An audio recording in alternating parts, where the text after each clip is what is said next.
is Winsong and Ping Ping. Today we're going to be presenting about our coral reproduction. The first type of reproduction that corals use is asexual reproduction. Asexual reproduction is a type of reproduction that does not involve the fusion of gametes or sex cells and only requires one parent.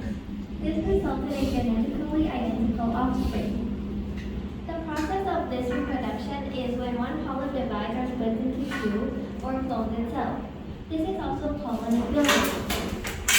The benefit is that it is a quick process and it only requires one parent, but the drawbacks is that it will have no genetic variation.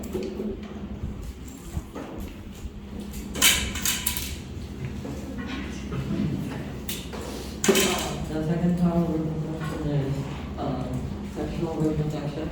Sexual reproduction requires two parents with different genders, male and female, and it will need gametes that it needs when mixed together. It will make unique offspring from two corals.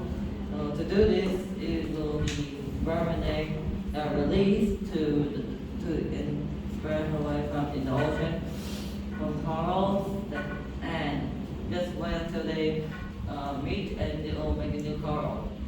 The good thing about this is that the coral will be in new areas. It'll be spread around everywhere. So, but bad thing is that its population are limited and it needs two parents. The third type of reproduction is fragmentation. Fragmentation is where the coral splits are divided into two. The process of it is a part of the coral is separated or divided into 1 to 5 polyps. The benefits of this is it helps the fragment grows 25 to 50 times by its normal growth rate. And the drawbacks are a genetic clone of its parents. In fact, corals that are on reefs will reproduce in a full moon of the 6th of October, and corals that are not on reefs will do reproduction in November to December, or December.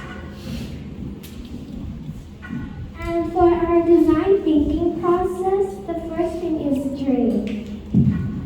For dream, we watched a video about how mass tourism is affecting the coral reefs in Thailand, and we wrote a note capture about it. We answered the guiding questions that will lead us to a summary and answering the essential question. And for discover, we learned something from our marine biologist, Miss Steph and Miss Evelyn. Miss Steph, she was the one who introduced us to the structures and how to make the structures work. And for Miss Evelyn, she gave us feedback on our structure.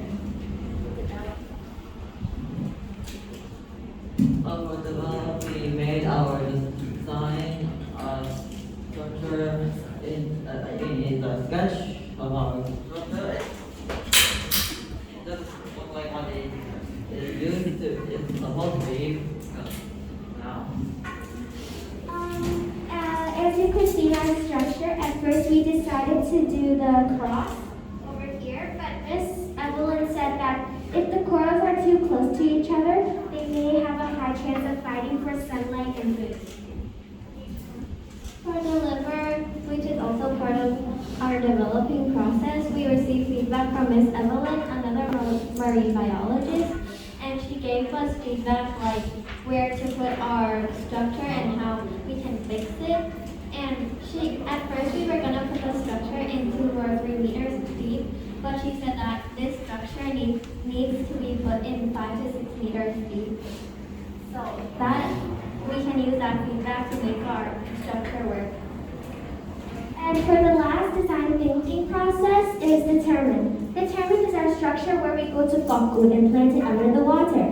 But as you can see, it's breaking in half right now, but it's a floating, so when we put it in the water, it will float, but since it's on land, it's gonna be a little harder for it to stay still. And also we're gonna glue it when we get to Fokun. But for now we're not.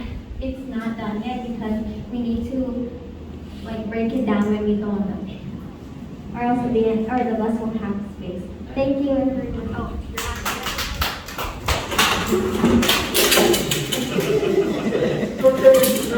Bye.